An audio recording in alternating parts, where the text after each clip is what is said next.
I'm gonna hold your finger on it while I play. We walked hand in hand in the wet grass beside the lane. Tell me about the different versions of Late and the process of, because it took us a little bit to get into this song. Yeah. So tell us about it was like 3 different times, wasn't it? Yeah. Three different times to record it. I think this is a good example of of the environment helping to create or at least giving the freedom to be able to be creative, and the environment helping to change and alter the song, and in a real positive way, like in a positive energy wise. Like there's been so many times where I've approached, like gone into the studio, and maybe it's due to money, or maybe it's due to just personalities or availability of players or whatever it is. Like once you lay it down, you're stuck with it, whether you like it or not, And then like there's always that whole thing where, I'm not happy in the backside. And then if I let it off of the project, then people get offended, and it's just always so difficult. It's so much easier to just do what you want, and have it right the first time. But God knows that I tried. If you can measure the fall. Yeah, the very first time we tried it was recorded with an electric guitar, and I guess it just seemed fast to me, but I didn't even know like really what was wrong.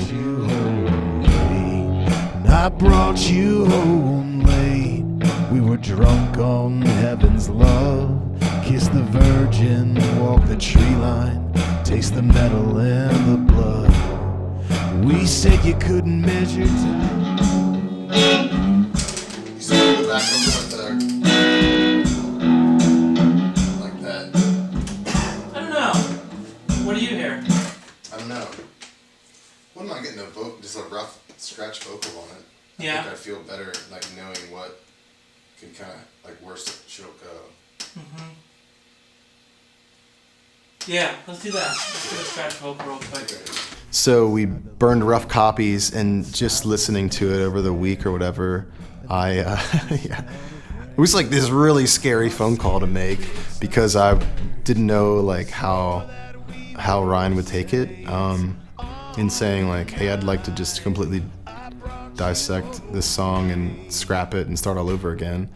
So called, and like it was a good feeling to like have somebody else just say, hey, let's do it right, let's just get it right, and if it doesn't really matter, we'll just scrap it and come back and do it again.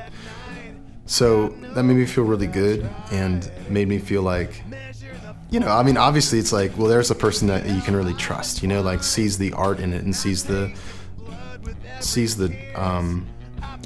I guess like the weight of all of this,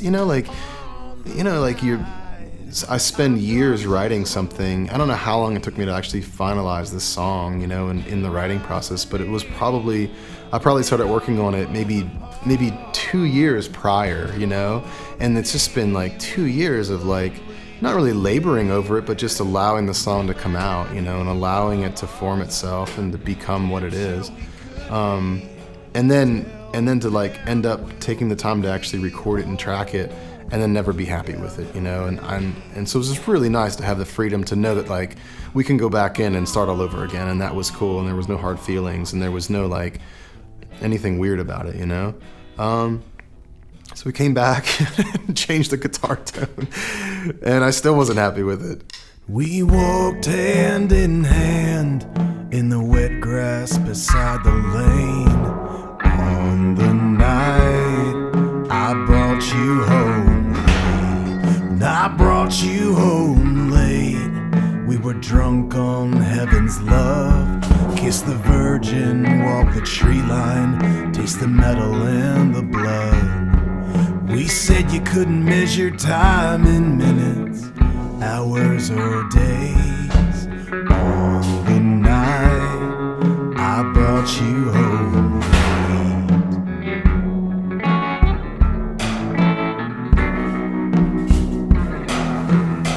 crescent moon held captive by the fir trees beside the lake. The silence made us dance, and the darkness smelled of rain. Our skin makes us sinners, but we swore that we were saints. On the night I brought you home late.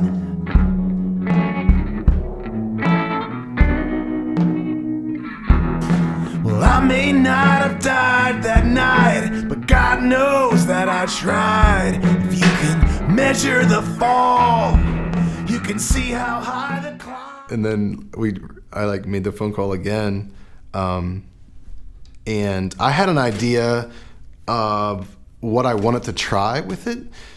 So we set up just a kick drum in a barrel, or put the barrel, like the kick drum, inside the 55-gallon drum, and mic'd that up. And I played a bass guitar, which I don't even know anything about playing a bass. And it was a 5-string bass, which isn't something that, like, I kept getting lost on it. And that's how we tracked it. Both of us playing like the most sparse thing that you can possibly come up with.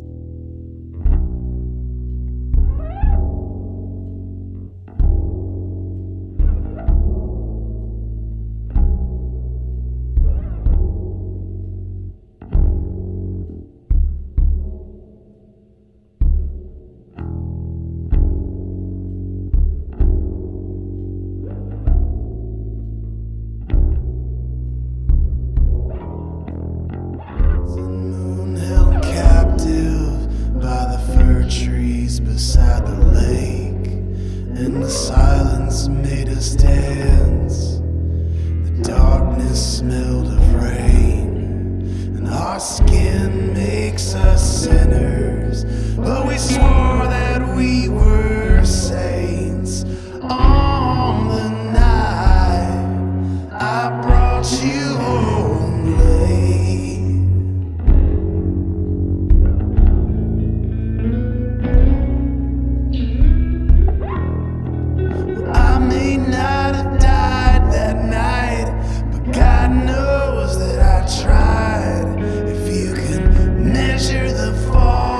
And yet, when we got all done, like, it sounded really, really cool. I began to realize when we were messing around with it, there was a track on the Alison Krauss, Robert Plant album, and I can't remember what it's even called, but it's an extremely slow track, and it's just so wide open, and everything has time to just ring out. You know, when the drum hits, there isn't anything else coming in right away to, like, make your ear not hear that complete closure or whatever, you know? So, and I felt like we really had that, you know, like that was the elements of the song that I was really hanging on to, was that kick drum inside the barrel. And I love that sound. I love the tone of it and all the weird overtones that we were getting. And it was just trying to find an arrangement that allowed for that to completely dissipate so that we heard it, you know, we heard all of the nuances of it.